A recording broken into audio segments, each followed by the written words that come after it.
இப்போ வாழைக்காயில் சிப்ஸ் பண்ண போகிறோம். வாங்க எப்படின்னு பார்க்கலாம். இப்படி ஸ்லைஸாக வெட்டி வைக்கணும். பாருங்க.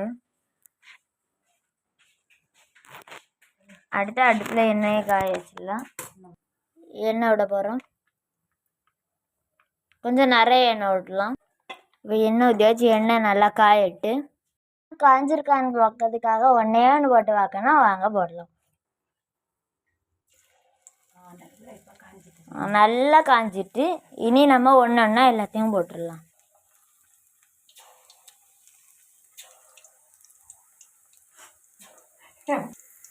இப்படி ஒத்தையாக போடணும்.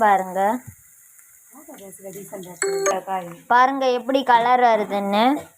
இனிதான் மறித்து திருப்பி ஒருக்கா கிண்டிக்கலாம். இப்போ நல்லா வந்துட்டு இப்போ நம்ம இதை எடுக்கலாம். பார்த்தீங்களா எப்படி அழகா இருக்கு. இனி எல்லாத்தையும் எடுத்துடலாம். எல்லா ஜிப்ஸையும் பொறிச்சு எடுத்துட்டோம்.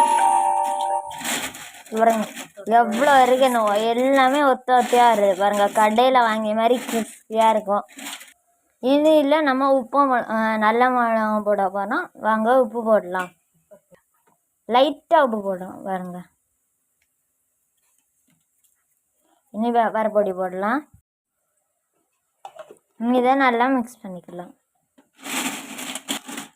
நம்ம வீட்டிலையே ரெடி ஆகுனா நம்ம செஞ்ச சிப்ஸ் ரெடி. பாருங்க என்ன ஹெல்த்தியாக இருக்கும். பாருங்க எல்லாமே தனித்தனியாக இருக்குது. கலப்படமே இல்லாத சிப்ஸ் ரெடி. மறக்காமல் நான் பெல் பட்டனையும் சப்ஸ்கிரைபையும் அனுப்பி விட்டுச்சு போங்க. மறக்காமல் கமெண்ட் பண்ணி விட்ருங்க. தேங்க்யூ ஃபார் வாட்சிங் திஸ் வீடியோ.